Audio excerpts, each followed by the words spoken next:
Good evening, ladies and gentlemen, and welcome to Amsterdam. The A-Class is the single best example on how we managed to rejuvenate our entire brand.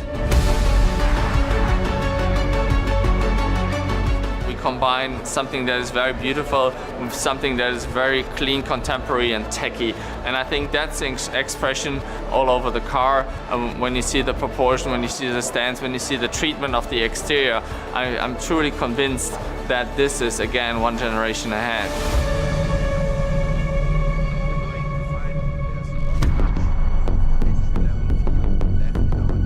The new A-Class has been further developed, improved in all technical dimensions. There's everything. It's of course how it rides and drives. It's a new powertrain, connected car features, safety.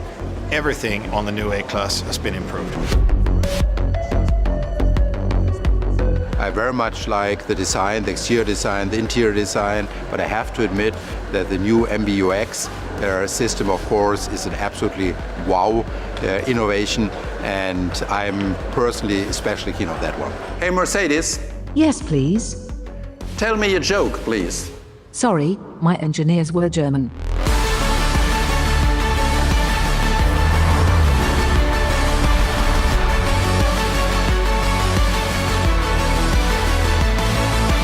I'm very much convinced that the new generation will build on that foundation. Even though the car is somewhat more mature, it definitely will appeal big time to our younger clientele, but not exclusively. Hey Mercedes, you look amazing. Thank you, that's so sweet. I'm blushing.